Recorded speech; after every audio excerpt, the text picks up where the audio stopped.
Ukraine और रूस के जंग के बीच व्लादिमीर पुतिन ने यूक्रेन के अस्तित्व पर ही सवाल खड़े कर दिए हैं। पुतिन का कहना है कि यूक्रेन का कोई इतिहास, कोई पहचान नहीं है, इस देश को बनाने वाला रूस ही है।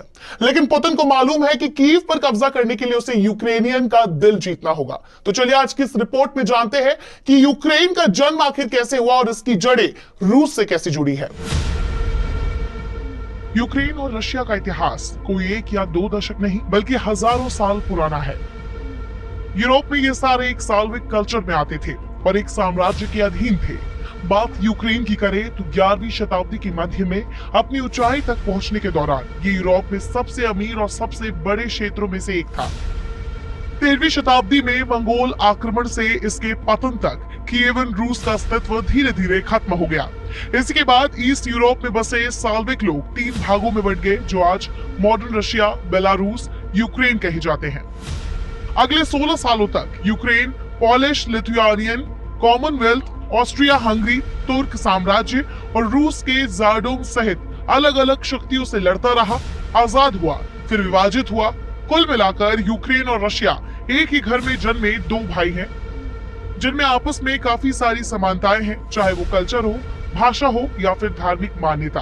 दोनों देश कई मायनों में एक जैसे हैं, लेकिन यूक्रेन शुरू से आजाद देश बनकर रहना चाहता है, जबकि रशिया उसे खुद का हिस्सा समझता है।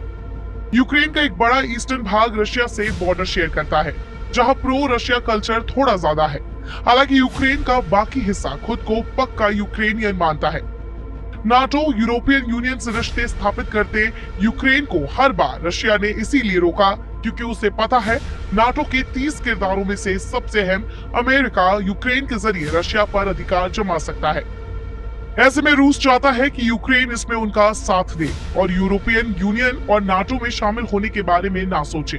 हालांकि आजाद सपने देखने वाला यूक्रेन ये बात नहीं मानता और नतीजा सबके सामने है। साल 2013 जब यूक्रेन यूरोपियन यूनियन को ज्वाइन करने वाला था, लेकिन रशिया के राष्ट्रपति पुतिन ने यूक्रेन पर दबाव बनाने के लिए कस्टम रेगुलेशन बढ़ा दिए, इंपोर्ट बंद करवा दिया और फिर $15 बिलियन लोन और सस्ते गैस प्राइस। उस वक्त यूक्रेन के राष्ट्रपति विक्टर यानुकोविच पुतिन के दबाव में आकर यूरोपियन यूनियन से दूर हो जाते हैं। फिर देश में राष्ट्रपति को करप्ट बताकर प्रदर्शन होना शुरू हो जाता है। फिर यूक्रेन में रेवोल्यूशन ऑफ डिग्निटी 2014 में आई और नतीजा ये निकला कि राष्ट्रपति को इम्पीच कर फिर से इलेक्शन कराए गए। फिर राष्ट्रपति बने पेट्रो पोरोशेंको, जिन्होंने जून 2014 में यूरोपियन यूनियन के साथ एसोसिएशन एग्रीमेंट भी साइन कर ली। पुतिन एक ऐसे राष्ट्रपति है जिन्हें हार मानना पसंद नहीं। पुतिन ने 2014 में यूक्रेन के क्रीमिया में अपनी मिलिट्री भेज उस पर कब्जा कर लिया। 21 फरवरी 2022 जब व्लादिमीर पुतिन ने पूरी दुनिया के सामने ऐलान कर दिया कि अब यूक्रेन के 2 भाग डोनेट्स्क और लुहांस्क आजाद है। बता दें, इन दोनों इलाकों का एरिया रशिया से बॉर्डर शेयर करता है। साथ ही यहाँ एक बड़ा धड़ा है जो प्रो रशिया है, उनका अपना संगठन भी चलता है। अब लौटे यूक्रेन और रशिया के रिश्ते को लेकर तो अहम कहानी में है 1917 में आई रूसी क्रांति। इसे बोल्शेविक क्रांति भी कहा गया। बोल्शेविक क्रांति विश्व की महत्वपूर्ण क्रांतियों में से एक थी, जिसने न केवल निकोलस की तानाशाही, एकतंत्री और स्वेच्छाचारी शासन का अंत किया, बल्कि पूंजीपतियों और सामंतों का भी अंत किया। इस क्रांति के पीछे जापान से 1905 में हारी जंग भी बड़ी वजह थी। 1922 में लेनिन के नेतृत्व में दूर दराज के राज्यों को रूस में मिलाया गया और आधिकारिक रूप से यूएसएसआर की स्थापना हुई, जो कि छोटे छोटे 15 देशों का एक संघ था। इसमें यूक्रेन भी शामिल था। 1991 में जब यूएसएसआर या कहे सोवियत यूनियन टूटा तो 15 अलग अलग देश बने, जिनमें एक रशिया भी है। बाकी पड़ोसी देशों की तरह यूक्रेन और रूस के बीच साझी विरासत का इतिहास है, जो दोनों को जोड़ने के साथ साथ एक ढंग से अलग भी करती है। ये कहानी 9वीं सदी में मौजूदा यूक्रेन की राजधानी कीव से शुरू होती है।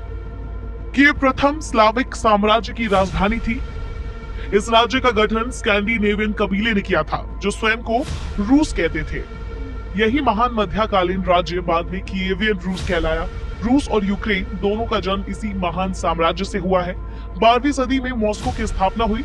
जानकार मानते हैं कि दोनों देशों की उत्पत्ति बेशक एक ही राज्य से हुई हो, पर बीती 9 सदियों में यूक्रेन का अनुभव अलग रहा है, क्योंकि उसकी तकदीर का फैसला अलग अलग समय पर अलग अलग ताकतों ने किया है।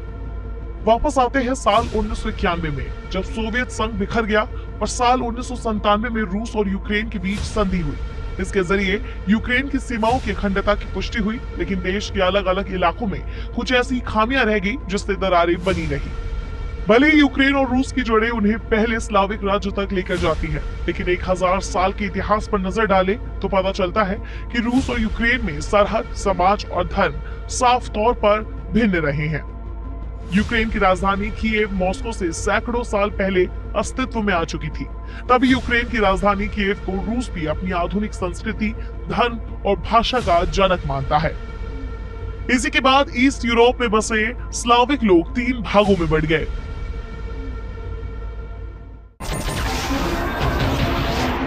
नमस्कार, मैं हूं मानक गुप्ता। अगर आपको हमारा ये वीडियो पसंद आया हो तो इसे लाइक और शेयर जरूर करें।